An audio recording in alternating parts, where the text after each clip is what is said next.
Breaking news, গত রাত্রে pay scale gadget নিয়ে অর্থমন্ত্রীর সাথে প্রধানমন্ত্রী 13 মিনিট কল রেকর্ড ফাঁস, প্রথম ধাপেই কার্যকর। তো বন্ধুরা, এই বিষয়টি নিয়ে বিস্তারিতভাবে আলোচনা করতেছি আজকের এই ভিডিওটিতে।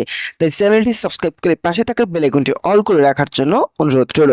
তো বন্ধুরা, সরকারি কর্মচারীদের বহু প্রতীক্ষিত নতুন পে স্কেল ও গ্যাজেট প্রকাশ নিয়ে প্রধানমন্ত্রীর টানা 13 মিনিটের একটি ফোনালাপ ফাঁস। এই ফাঁস হওয়া কথোপকথনে উঠে এসেছে সরকারি চাকরিজীবীদের জন্য অত্যন্ত স্বস্তিদায়ক খবর। দীর্ঘদিনের নানা জল্পনা কল্পনা ধাপে ধাপে পে স্কেল বাস্তবায়নে পরিকল্পনা পেছনে ফেলে এক ধাপেই পূর্ণাঙ্গ পে স্কেল বাস্তবায়নে চূড়ান্ত নির্দেশ দিয়েছেন প্রধানমন্ত্রী তারেক রহমান।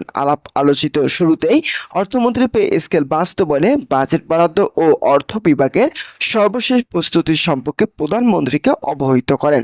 অর্থমন্ত্রী উল্লেখ করেন যে সরকারের তরফ থেকে পূর্বে প্রস্তাবিত 2 বা 3 ধাপে নতুন বেতন কাঠামো বাস্তবায়নের চিন্তা ভাবনা ছিল, যা মূলত বাজেট ঘাটতি নিয়ন্ত্রণের জন্য তৈরি করা হয়েছে। তবে প্রধানমন্ত্রী অর্থমন্ত্রীর এই বক্তব্য শোনা মাত্রই তা নাকচ করে দেন এবং স্পষ্ট জানিয়ে দেন যে আংশিক বা ধাপে ধাপে বেতন বাড়ালে কর্মচারীদের মধ্যে অসন্তোষ থেকেই যাবে এবং এই ইতিবাচক প্রভাব অর্থনীতিতে প্রতিফলিত হতে সময় নেবে। প্রধানমন্ত্রী বেশ দৃঢ়তার সাথেই বলেন, সাধারণ কর্মচারীরা দীর্ঘদিন ধরে নতুন পে স্কেলের জন্য অপেক্ষা করেছেন, তাই এক ধাপে পুরো পে স্কেল বাস্তবায়ন করতে হবে।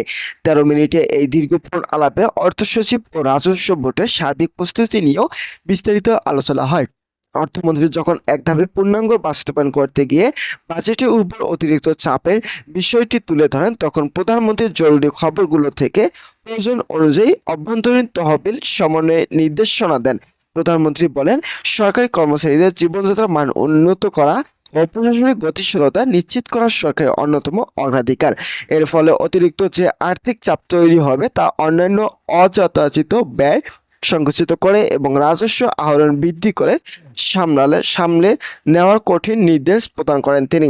ফোনালাপে এক পর্যায়ে প্রধানমন্ত্রী আগামী খসড়া গেজেটটি দ্রুত সংশোধন করে এক ধাপে বাস্তবায়নের শর্ত যুক্ত করে জোর তাগিদ দেন। নতুন পে স্কেল শুধু মূল বেতন বৃদ্ধি নয়, কর্মচারীদের সামাজিক নিরাপত্তা, চিকিৎসা ভাতা, বাড়ি ভাড়া এবং যাতায়াত ভাতার মতো মৌলিক সুবিধাগুলোতেও ব্যাপক সংস্কার আনা হচ্ছে। প্রধানমন্ত্রীর যুক্তি ছিল, কর্মচারীদের আর্থিক সচ্ছলতা নিশ্চিত করতে পারলে প্রশাসনিক দুর্নীতি হ্রাস পাবে এবং সরকারি কাজের গতিশীলতা ও জবাবদিহিতা বহুলাংশে বৃদ্ধি পাবে, যা সামগ্রিক জাতীয় অর্থনীতি ইতিবাচক প্রভাব ফেলবে। তো বন্ধুরা, ভিডিওটি এই মুহূর্ত পর্যন্ত এসেও এখন পর্যন্ত যারা যারা আমাদের এই চ্যানেলে নতুন সদস্য রয়েছেন তাদেরকে চ্যানেলটি সাবস্ক্রাইব করে পাশে থাকা বেল আইকনটি অল করে রাখার জন্য বিনীতভাবে অনুরোধ রইল। বেতন স্কেলের গ্রেড ভিত্তিক বিন্যাস, ভাতা ও পেনশনের ক্ষেত্রেও বড় ধরনের হালনাগাদ আনার নির্দেশনা রয়েছে এই ফলকে। বিশেষ করে 11 থেকে 20তম গ্রেডের কর্মচারীদের স্কেল পূর্ণ নির্ধারণের সর্বোচ্চ অগ্রাধিকার দেওয়া হচ্ছে। পাশাপাশি প্রথম থেকে 10ম গ্রেডের ক্ষেত্রে অর্জিত অভিজ্ঞতা ও দক্ষতা আনুপাতিক হারে বেতন বৃদ্ধির সমন্বয় ঘটাতে হচ্ছে।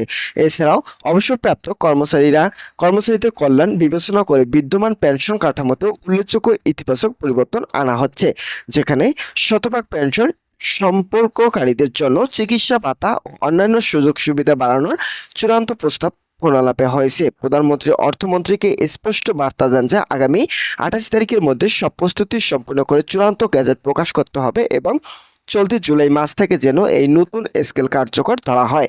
সেই সাথে আগামী আগস্ট মাসের বেতন থেকেই কর্মচারীদের হাতে বর্ধিত পে স্কেল পৌঁছে দেওয়ার জন্য অর্থ বিভাগকে কঠোর তাগিদ দেওয়া হয়েছে। ফোনালাপে পূর্বে প্রস্তাবিত ধাপে ধাপে বাস্তবায়ন ধারাগুলো বাদ দিয়ে এখন একক ধাপে নতুন পে স্কেল কার্যকর করার অনুচ্ছেদ সংযুক্ত করা হচ্ছে।